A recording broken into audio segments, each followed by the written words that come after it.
up with a bright smile. Assalamualaikum warahmatullahi wabarakatuh. Di sini saya akan menjelaskan tentang uji duo trio. Apa sih uji duo trio itu?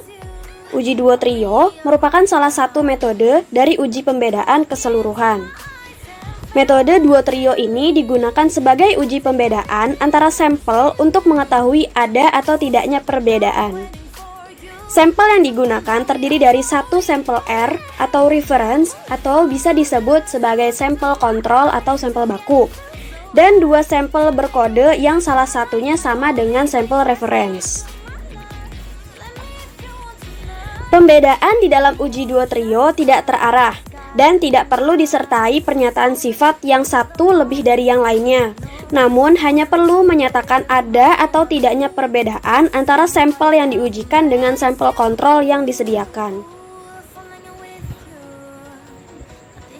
Pada uji duo trio ini, jumlah panelis yang digunakan adalah: yang pertama, agak terlatih 15-25 orang, yang kedua terlatih 5-15 orang. Cara penilaian dalam uji duo trio adalah panelis diminta untuk mengenali sampel yang berbeda atau sampel yang sama dengan contoh baku atau reference. Panelis harus mengenal contoh baku atau reference terlebih dahulu dan kemudian memilih salah satu dari dua sampel yang lain yang sama dengan contoh baku dan ditandai dengan angka 1. Peralatan dan bahan apa saja yang digunakan dalam metode uji duo trio ini? Untuk sampelnya, kita bisa menggunakan cairan, bisa juga menggunakan crackers atau biskuit atau yang lainnya. Dalam pengujian kita kali ini, kami mengenakan cairan berupa teh dengan 3 merek yang berbeda. Lalu kami memerlukan gelas untuk wadah sampel.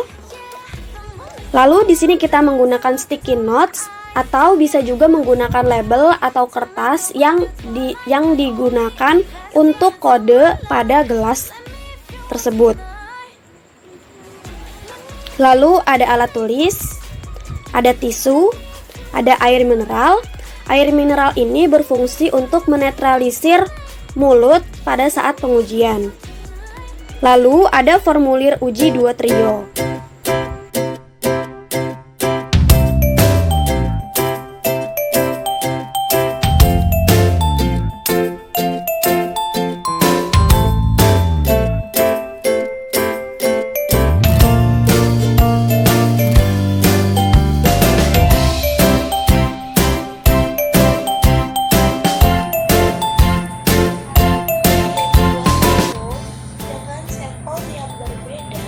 Yaitu pertama, siapkan alat dan bahan seperti tisu, formulir uji duo trio, pulpen, 1 gelas sampel reference dengan kode R, 1 gelas sampel A dengan kode 139, 1 gelas sampel B dengan kode 576, dan 1 gelas air putih.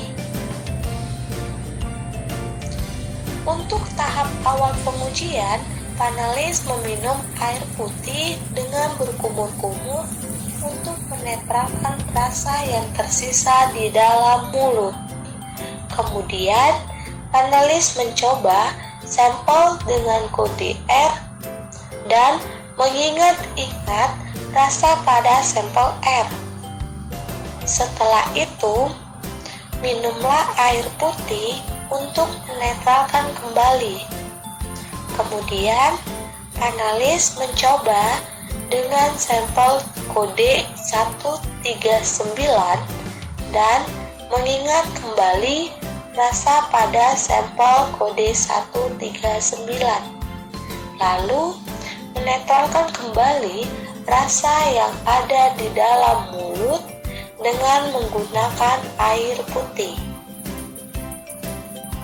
Kemudian mencoba kembali dengan sampel kode 576.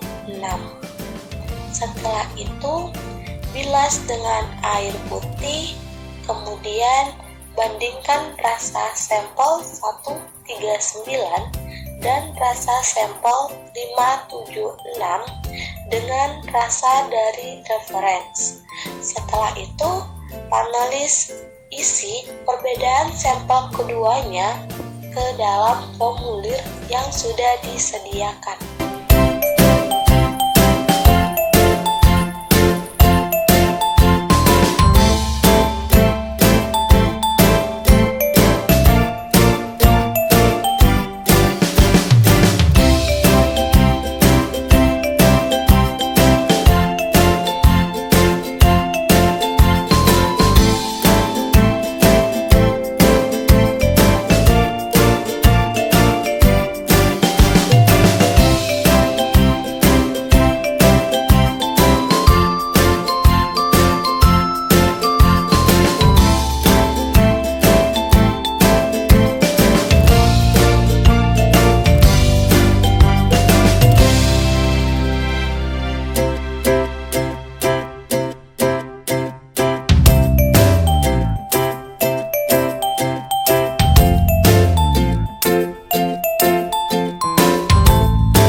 Langkah selanjutnya adalah penjelasan pengisian formulir uji 2 trio. Pertama-tama, panelis mengisi identitas yang tertera di formulir seperti nama, jenis kelamin, serta hari atau tanggal pengujian. Selanjutnya, panelis yang sudah melakukan pengujian terhadap sampel diharapkan memperhatikan keterangan yang terdapat di formulir. Pada contoh formulir ini memiliki keterangan sebagai berikut. Panelis mengisi angka 1 jika merasa terdapat kesamaan sampel dengan sampel reference, dan mengisi angka 2 jika panelis merasa terdapat perbedaan dengan sampel reference. Selanjutnya, panelis mulai mengisi tabel yang sudah disiapkan oleh peneliti di formulir uji 2 trio. Sebagai contoh, nama Muhammad Ales, jenis kelamin pria, hari atau tanggal pengujian Rabu 27 Januari 2021. Setelah Ales melakukan pengujian, Ales merasa bahwa sampel A memiliki persamaan dengan sampel reference, sehingga Ales mengisi angka 1 di kolom A. Sedangkan untuk sampel B, Ales merasakan terdapat perbedaan dengan sampel reference, sehingga Ales mengisi angka 2 di kolom B. Lalu selanjutnya di sini ada analisis data. Pertama-tama yang harus dilakukan adalah mentabulasikan data dari semua hasil uji 2 trio oleh seluruh panelis. Lalu selanjutnya hitung jumlah panelis yang menjawab benar dan presentasekan hasil jawaban panelis.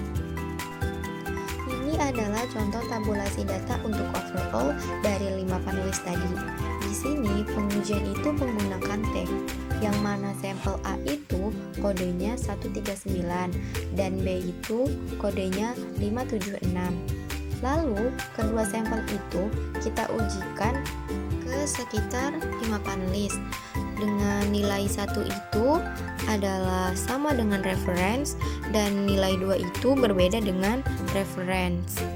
Langkah selanjutnya setelah mentabulasikan data, kita melihat pada tabel binomial khusus pengujian 2 trio, di mana kita akan membandingkan jumlah jawaban panelis yang benar dengan jumlah minimal jawaban yang benar pada tabel uji 2 trio.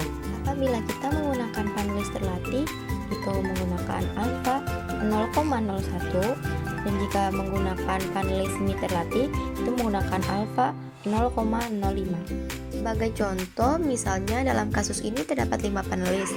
Kemudian kita jumlahkan jawaban dari 5 panelis tersebut. Untuk sampel A, jawaban yang benarnya itu ada 10, dan sampel B itu jawaban yang benarnya itu ada 5. Kemudian kita kembali kepada tabel binomial uji 2 trio. Di sini kita menggunakan signifikan 0,05, di mana pada taraf 0,05 pada tabel binomial hanya membutuhkan 5 jawaban yang benar.